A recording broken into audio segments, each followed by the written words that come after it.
Chapitre 13. L'institution. Ils atteignirent un hall immense, pratiquement vide, carrelé de faïences immaculées et éclairé par des tubes lumineux qui le paraient d'un éclat froid presque menaçant. Un homme vêtu d'une blouse blanche poussait un chariot sur lequel étaient empilés des draps et des couvertures. En entendant le bruit de leur course, il se tourna vers eux. Il esquissait un geste de fuite quand le bâton de Maniel le frappa à la tempe. Il s'effondra. L'homme lige n'avait pas ralenti. Il courait si vite que Salim, pourtant rapide, avait du mal à le suivre. La première intersection tira une grimace au garçon. Comment retrouver Ewilan si le bâtiment était vaste, pire, s'il s'agissait d'un labyrinthe? Maniel n'hésita pas. Il poursuivit tout droit, ignorant les couloirs qui s'ouvraient à gauche ou à droite, ne manifestant aucune incertitude sur le chemin qu'il fallait emprunter. Ils parvinrent à une porte d'acier que Salim reconnut comme celle d'un ascenseur. Un clavier reposait sur une console de plexiglas. Un code! Il lui fallait un code! Alors que Salim s'abandonnait au désespoir, Maniel frappa de son poing énorme le centre du panneau métallique. Un bruit de tonnerre retentit. Sans paraître ressentir la moindre douleur, l'homme lige frappa encore. Une fois. 2 fois.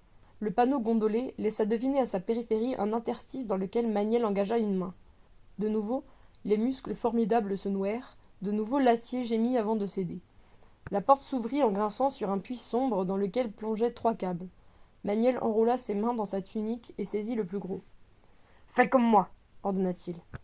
Salim l'imita et glissa à sa suite, dans l'obscurité.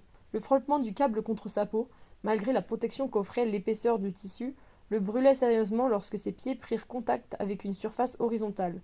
Le dessus de la cabine d'ascenseur! Salim aida Maniel à soulever la trappe de visite, et ils sautèrent à l'intérieur de la cabine. Maniel contempla les boutons du panneau de commande avant de se tourner vers Salim. « Nous devons descendre.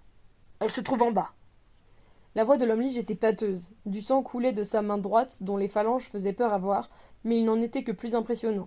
Salim avait le sentiment de ne plus rien contrôler, d'être ballotté au cœur d'un ouragan aussi impuissant qu'un fétu de paille. Il appuya sur le bouton le plus bas, et l'ascenseur se mit en marche.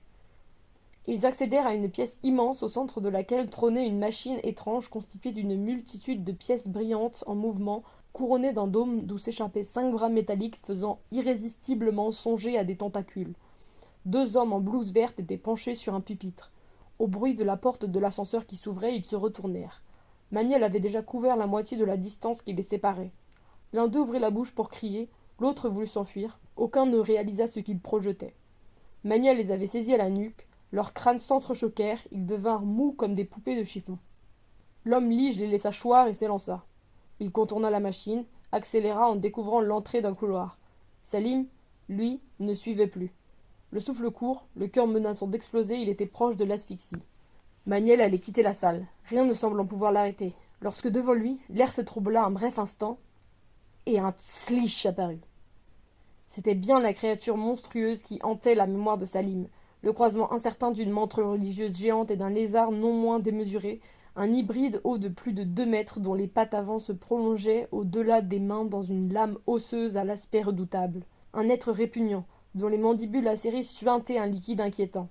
Une machine à tuer, un prédateur ultime, mais aussi dessinateur hors pair capable d'imposer sa volonté inhumaine sur les spires, de tordre l'imagination pour la plier à son vouloir, l'ennemi héréditaire de toutes les autres races vivantes. En une fraction de seconde, Maniel était passé d'une course folle à un calme absolu. Il observait le tslish aussi immobile que lui. Pourtant, une énergie presque palpable se dégageait des 2 adversaires, formant autour d'eux une aura électrique de tension retenue. Le tslish passa soudain l'attaque. Il leva un bras, et une dizaine de sphères ignées créées par sa volonté filèrent vers Maniel. Salim serra les mâchoires. En combat rapproché, son ami n'avait que très peu de chance. Si le tslish utilisait l'art du dessin, il n'en avait aucune. L'homme lige ne tenta pas d'éviter le tir de son ennemi. Il ne broncha pas, mais lorsque les boules de feu furent sur lui, il poussa un rugissement qui parut ébranler l'univers par la violence dont il était chargé. Un écran se dressa devant lui, un écran grésillant de lumière rouge. Les sphères enflammées rebondirent à son contact et se perdirent plus loin. Le tslish n'attendit pas d'en voir davantage. Alors que l'écran protecteur disparaissait, il passa à l'attaque, aussi vif qu'un éclair. Ses lames osseuses se croisèrent comme une paire de monstrueux ciseaux ouvrant une plaie béante dans l'abdomen de Maniel. Elles se relevèrent ensuite pour porter le coup de grâce, et tout à coup se figèrent. L'homme lige les avait saisis à pleine main et bloquait dans l'étau de ses poings la terrible puissance du tslish. Un instant, les 2 adversaires s'observèrent, chacun essayant de faire plier l'autre par la force de ses muscles et de sa volonté, puis Maniel frappa. Un prodigieux coup de tête qui percuta le sliche juste entre les yeux. Sous l'impact, la chitine du guerrier lézard craqua odieusement. Il partit en arrière, essaya de se retenir, pour finalement s'effondrer. Il se releva aussitôt. Ses lames cliquetèrent, tandis qu'un flot de liquide vert et poisseux ruisselait sur son visage. Il foudroya Maniel de son regard ophidien, esquissa un geste qu'il ne mena pas à terme.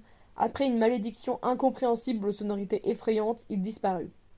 D'un geste rageur, l'homme-lige arracha un pan de sa tunique. Il confectionna un bandage de fortune pour compresser l'affreuse blessure de son ventre. Sa lime n'eut que le temps de voir le tissu devenir écarlate et les premières gouttes de sang traverser le pansement. Maniel avait déjà repris sa course.